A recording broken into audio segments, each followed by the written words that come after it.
बिस्मिल्लाहिर्रहमानिर्रहीम, अस्सलाम वालेकुम।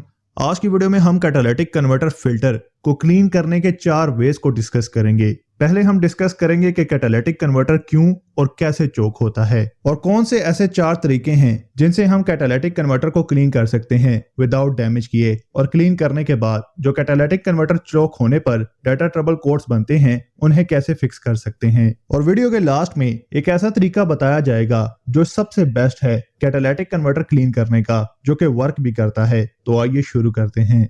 एक कैटालिटिक कन्वर्टर की लाइफ 1,60,000 किलोमीटर या 10 साल के करीब होती है।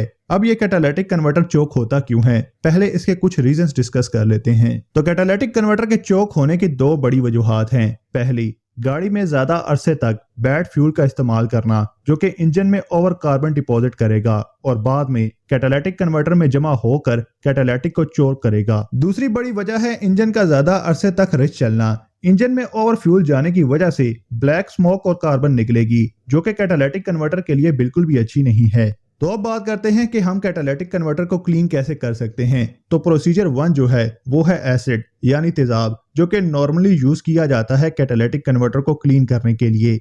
तेजाब के साथ कैटालिटिक कन्वर्टर को क्लीन करने में सबसे बड़ा जो मसला आता है वो है कि तेजाब कैटालिटिक कन्वर्टर को डैमेज कर देता है। तेजाब में मौजूद केमिकल्स कैटालिटिक कन्वर्टर को कुछ हद तक मेल्ट कर देते हैं और गाड़ी में फिट होने के कुछ वक्त बाद ये मजीद इसे चोक या टूट फूट का शिकार हो जाता है। अगर आपने तेजाब के साथ कैटालिटिक कन्वर्टर को साफ करना ही है तो आप तेजाब की तेजाबियत को कम करने के लिए 50% पानी और 50% तेजाब को मिक्स करके यूज करें। इससे कैटालिटिक कन्वर्टर ना मेल्ट होगा और ना टूटेगा।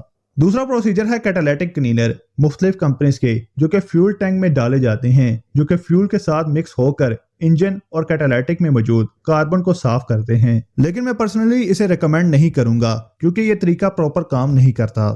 थर्ड प्रोसीजर है कैटालिटिक कन्वर्टर क्लीनर, जो कि मार्केट से इजीली मिल जाते हैं। इनमें कुछ ज्यादा एक्सपेंसिव भी होते हैं। डेफिनेटली ये बिल्कुल काम करता है, पर लोग अक्सर इसे गलत यूज करते हैं। यानी अक्सर टेक्नीशियन ऑक्सीजन सेंसर खोलकर ऊपर से इस क्लीनर को डाल देते हैं, जो कि कैटालिटिक कन्वर्टर को पूरी तरह अप्रोच नहीं कर पाता और साइलेंसर के नीचे से होकर बाहर निकल जाता है। अगर आपके पास कैटालिटिक कन्वर्टर क्लीनिंग मशीन नहीं है तो इस सूरत में आप कैटालिटिक कन्वर्टर को खोलकर उसके बताए गए तरीके के साथ क्लीनर डालें। और लास्ट जो प्रोसीजर है वो सस्ता होने के साथ साथ बेहतरीन काम भी करता है। इस प्रोसेस में ना तो कैटालिटिक कन्वर्टर डैमेज होता है और क्लीन भी अच्छी तरह हो जाता है, और वो है पेट्रोल। जी हाँ, पेट्रोल जो है वो कार्बन को बहुत जल्द रिमूव करता है। ट्यूनिंग करते वक्त गाड़ी के इंजन पार्ट्स को पेट्रोल से इसीलिए धोया जाता है क्योंकि वो पेट्रोल बहुत आसानी से जमी हुई कार्बन को भी क्लीन कर देता है।